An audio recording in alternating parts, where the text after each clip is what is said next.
Commit those kind of mistakes where you can't take it back. కొన్ని mistakes ఎట్లుంటాయంటే, Vikas దివ్యకీర్తి అని he's an IAS trainer. అతను ఏం చెప్పిండంటే, అతని friend అంట, స్కూల్ ఫ్రెండ్, మ్యూజిక్లో ఇన్వాల్వ్డ్ ఉంటుందంటే, మ్యూజిక్ ఈవెంట్స్ ఏం జరిగినా పర్ఫామ్ చేస్తుండేనంట, ఆల్ కైండ్స్ ఆఫ్ మ్యూజిక్. మనకు స్కూళ్ళలో ఉంటుంది చూడు, ఎవరైతే మంచి డ్యాన్స్ చేస్తారో, మంచి పాటలు పాడతారో, మంచి మిమిక్రీ చేస్తారో, యాక్టివ్గా ఉంటారో, వాళ్ళకి తెలియకుండానే ఒక ఫాలోయింగ్ వస్తుంది. సో అతనికి అట్లాంటి ఫాలోయింగ్ ఉండే అంట. వీళ్ళిద్దరు మంచి ఫ్రెండ్స్ ఏనంట, కానీ డిఫరెంట్ సెక్షన్స్ అంట. ఇప్పుడు 10th class A section, B section, C section ఉంటాయి కదా, అట్లా డిఫరెంట్ సెక్షన్స్ అంట.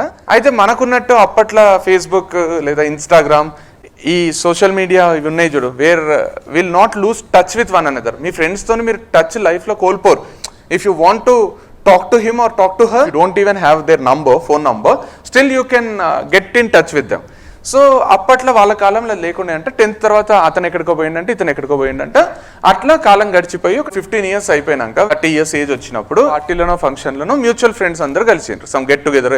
కలిసినప్పుడు అరే వాడు ఏం చేస్తున్నాడు అనే డిస్కషన్ వచ్చిందంట. ఎక్కడో బాంబేలో ఉండింటాడు, ఏదో ఫిలిం ఇండస్ట్రీలోనో దేంట్లోనో సెటిల్ అయి ఉంటాడు, మంచి పొజిషన్లో ఉండింటాడు అనుకుంటానే ఆయన ఫ్రెండ్ చెప్పిండంట, అరే తెలియదా నీకు జైల్లో ఉన్నాడు కదా అన్నాడు.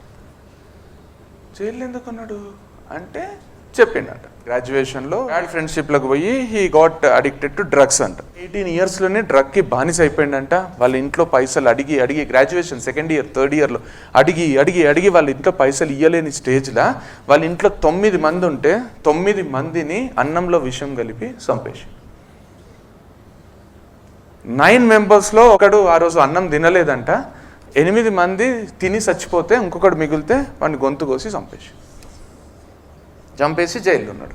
The person who had so much of talent, one wrong step has ruined his life completely and he has killed every one of his family members. Because దాంట్లో ఆయన ఏం చేస్తున్నాడో ఆయనకే తెలియదు. ఇప్పుడు when you consume alcohol, there is a limit. The moment you step out of that limit, అంటే ఇంతవరకు నువ్వు కొంచెం కంట్రోల్లో ఉంటావు, నీ కంట్రోల్లో ఉంటుంది నీ బాడీ. అది దాటుతానే ఇంకా నీకు మైండ్ కంప్లీట్లీ డంప్ అయిపోతుంది. Not even 5% of your mind works and you don't know what you are doing. ఎంత ఖర్చు పెడుతున్నావో తెలియదు, ఏం చేస్తున్నావో తెలియదు, ఎవరితో ఏం మాట్లాడుతున్నావో తెలియదు, ఎవరికి ఫోన్ చేస్తున్నావో తెలియదు. నెక్స్ట్ డే నీకు నీ ఫ్రెండ్స్ నీ ఫ్యామిలీ మెంబర్స్ చెప్తే నిన్ను ఇట్లా చేసినవరా అంటే అవునా చేసిన. అందుకే లిమిట్ పెట్టుకొని తాగేటోళ్ళు కొంచెం సర్వైవ్ అవుతారు బయట సొసైటీలో. ఆడ ఎంత పడితే అంత తాగేటోళ్ళు ఒక దగ్గర వరకు ఇంతే తాగుదాం అనుకుంటారో, ఆ తర్వాత ఒక్క పెగ్గు పడినాక, ఆ పెగ్గు అయిపోయినాక వాళ్ళు ఎవరితో ఏం మాట్లాడుతున్నారు, ఎంత చీప్గా బిహేవ్ చేస్తున్నారు, ఒంటి మీద బట్టలు ఉన్నాయో లేవో కూడా చూసుకోరు. Drug is similar to that. Get into everything. Do whatever you want to do. Except drugs. ఓపెన్గా చెప్తున్నా, మీకు చెప్తున్నా, లైఫ్లో ఏమన్నా కానీ ఏమన్నా చేయండి. 1-2 years ఎవరితో మాట్లాడకుండా ఉండండి, boyfriend girlfriend relations పెట్టుకోండి, ఏమన్నా చేయండి. లైఫ్లో డ్రగ్స్ జోలికి పోకండి. Drug is a one-way traffic. I can confidently give it in writing. There is only going into drugs possible but not coming back. Coming back is impossible in drugs. If there are 1,000 people, I can confidently say 1 or 2 people might come back, but that coming back is also very difficult process. Narakam antaru kada, adi oka narakam adi.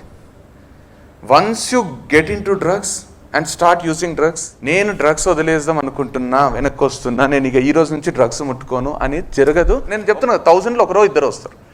మిగతా 998 people వాళ్ళు చచ్చిపోయిన తర్వాత drugs నుంచి బయటికి రాలేరు. Do whatever you want to do, but don't get into drugs. It will not ruin your health.